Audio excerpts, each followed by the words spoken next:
Today I'm replacing the prop shaft centre bearing on this L200 2007 model. Then it's off with the prop shaft. 14mm and 17mm spanners for the prop shaft nuts on the diff, and they will be tight, or they should be anyway. Take two off, then jack one wheel up and turn it until the other two are in a suitable position, then whip those off. The centre bearing itself is fitted from above with some really awkwardly positioned nuts, and this flexible headed ratchet is actually coming into its own, probably for the first time since I bought it many years ago. I think if I was doing these things regularly I would probably actually even end up making a special spanner for these, but this is doing just fine. 14mm heads, and they came off more easily than I expected actually. With the prop shaft dropped, centre bearing undone, the front of the prop shaft is one of the splined on types and simply withdraws from the back of the gearbox.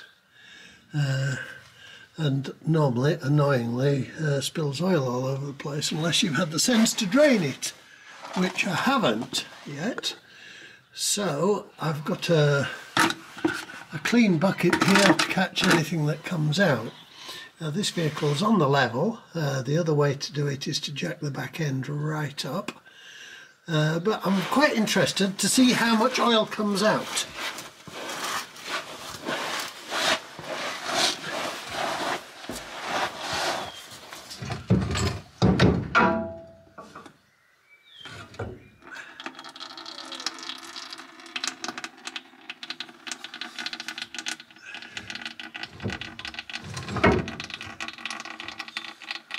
So the plan is to just leave that to drain and see how much oil we lose.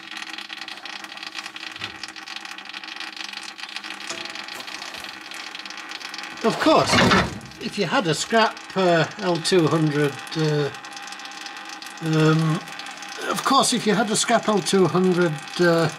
prop shaft, you could use the end of it just to plug the hole. There we are, that's all the oil that came out when I took the prop shaft off. Maybe half a cupful. Of course, I don't know that the oil was up to level in the first place, but there are no oil leaks on this gearbox, so one would assume that it was up to level. However, from this I would think that if you got the back end up and stood it on axle stands for safety's sake, you probably wouldn't lose any oil at all. Now you should take the oil out to do this job, and the 24mm headed drain plug is just there on the side of the transfer box. To get the centre bearing off, there is a 30mm nut in the middle of the yokes, and you can just get a spanner on it, but I think it's going to be easier to split the hardy spicer and then take it off with the impact wrench. The hardy spicer is held in with a couple of snap rings, and I always find the easiest tool to get those off with is a nail. Just punch them off.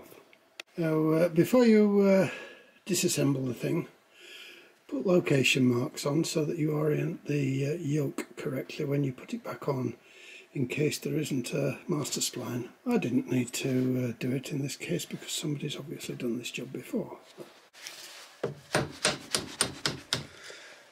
Straight off.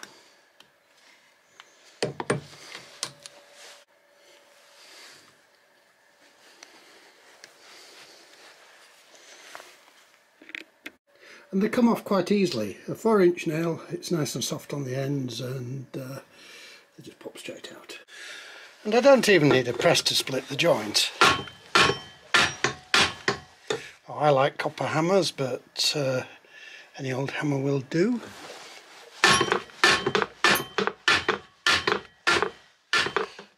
When one side's nearly out, spin the thing round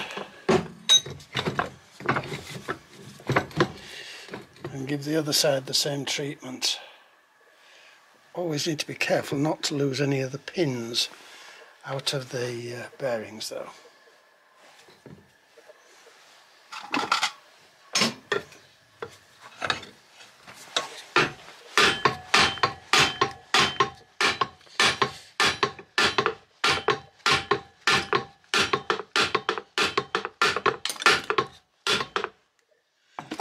There we are.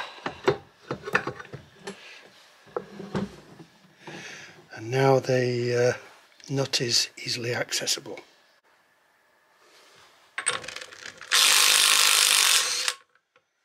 There, straight off. Nice and easy. Washer off. And the yoke should come off. It requires a bit.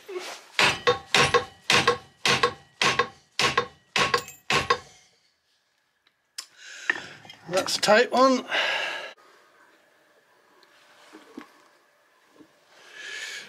Now I've supported it in the vise,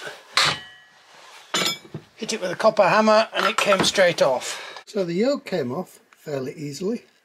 In the worst cases you find that the last person to do it went and stuck it on with Loctite. Don't know why they do it, unless the splines are worn. In fact, I must admit I've done it myself when the splines have been worn to get it past an MOT. An awkward thing to set up in the press. I've actually found that this one's coming off easily enough with the air hammer. There we are, straight off. So this one came off fairly easily. Sometimes you have to cut all the rubber away and pull the thing off with a bearing puller. But so far so good. Right, once a hammer has been involved, do make sure the nut goes back on. And it's easier to do it now than once you've assembled the thing. So there we are, back together and quiet. Reassembly is a simple matter of reversal. The prop shaft has a master spline in there, so it won't go on in any old position. And the prop shaft's off, so it's a good time to grease the hardy spicers